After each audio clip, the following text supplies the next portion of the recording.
अक्सर लोग कहते हैं, क्या कहते हैं कि आप क्या चाहते हो, हम काम धंधा छोड़ दें, राधे राधे करते रहे दिन भर।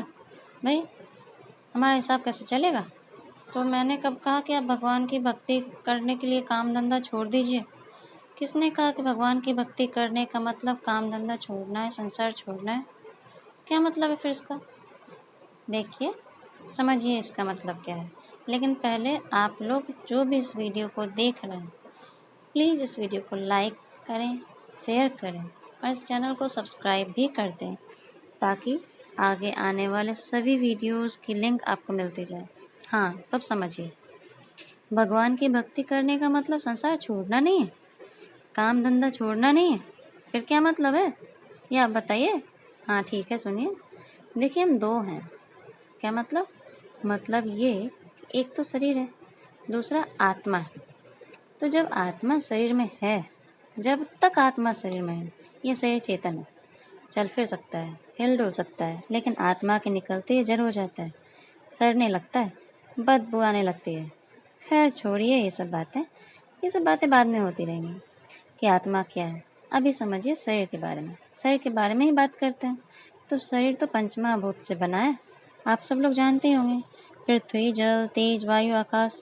और इस शरीर रूपी मशीन को चार्ज रखने के लिए इन सबका संतुलन आवश्यक है।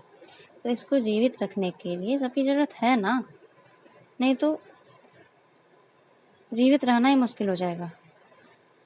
नहीं समझे? अरे भूख तो लगेगी ना, खाओगे क्या? हवा तो खा नहीं सकते, भोजन चाहिए। और महंगाई के ज़माने में खाना भी बहुत महंगा है।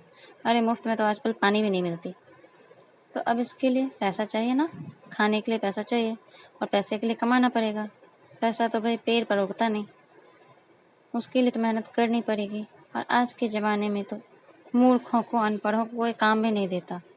ईंटें तो तोड़ेंगे नहीं, तो फिर इसके लिए पढ़ना होगा, यानी स्कूल जाओ, कॉलेज जाओ, अपनी पढ़ाई पूरी करो, फिर सर्विस करो, बिजनेस करो, और जो कर सकते हो वो करो।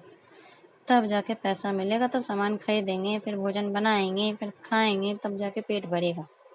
यानी मेहनत करनी होगी, तब तो शरीर टिकेगा, चलेगा। और शरीर को स्वस्थ रखना भी कंपलसरी है, वरना शरीर भी दंड देने लगेगी। कभी इधर दर्द, कभी उधर दर्द, कभी ये बीमारी, कभी वो बीमारी। तो इसके लिए विटामिन, प्रोटीन, मिनरल, जितनी भी चीज़ें चाहिए शरीर को, सब देना पड़ेगा। अब मान लो कभी गर्मी है, बहुत गर्मी पड़ रही है, और नॉर्मल गर्मी लग रही हो तो पंखा चाहिए, कूलर चाहिए। ठंड लग रही है, रजाई चाहिए, कंबल चाहिए, हीटर, रूम हीटर वगैरह चाहिए, तमाम चीज़ें चाहिए। तो इसके लिए पैसा चाहिए, इसके लिए मेहनत तो करना पड़ेगा ना। यानी संसार कंपलसरी है शरीर ठीक ठीक चलाने के लिए, लेकिन इसका दुरुपयोग मत करना, वरना बंटाधार हो जाएगा। लेकिन अब दूसरा पॉइंट भी तो ज़रूरी है, जो कि हम लोग भूल गए हैं और कहते हैं कि ऐश मौज करो, राधे राधे में क्या रखा है। तो दूसरा पॉइंट क्या है, इसको भी समझते जाइए। देखिए, हमने बताया, क्या बताया, हम दो हैं, एक शरीर है, एक आत्मा है। तो शरीर के लिए संसार जरूरी है, ठीक, वरना सारा हिसाब किताब गड़बड़ हो जाएगा। लेकिन ये जो आत्मा है, यानी ओरिजिनल मैं, असली मैं, जिसके बिना शरीर वैसे ही है जैसे बिना बैटरी के मोबाइल।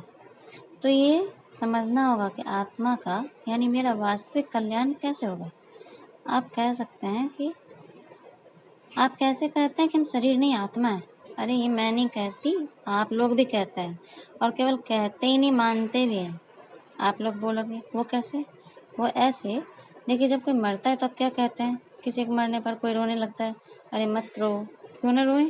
क्योंकि ये शरीर तो नश्वर है। तुम्हारा अपना जिसके लिए तुम रो रहे हो, वो तो आत्मा था जो चला गया, वो मरता थोड़ी है, वो तो अमर है, फिर उसके लिए क्यों रो रहे हो? आप लोग ऐसा बोलते हो ना? हाँ बोलते हैं। मतलब सब जानते हैं कि आत्मा ही हमारा ओरिजिनल रूप है, और आत्मा का भला, यानी मेरा भला कैसे होगा?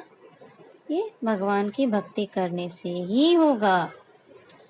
तो भक्ति करने का मतलब ये नहीं है कि आप कमाओ नहीं, काम धंधा ना करो, पढ़ाई लिखाई मत करो, जॉब नहीं करो, बैठ के राधे राधे करो। भैया इस तरह शरीर नहीं चलेगा। लेकिन अगर आप भक्ति नहीं करोगे तो फिर आप इसी तरह 84 लाख चक्कर में घूमते रहोगे, कुत्ते बिल्ली गधे बनोगे।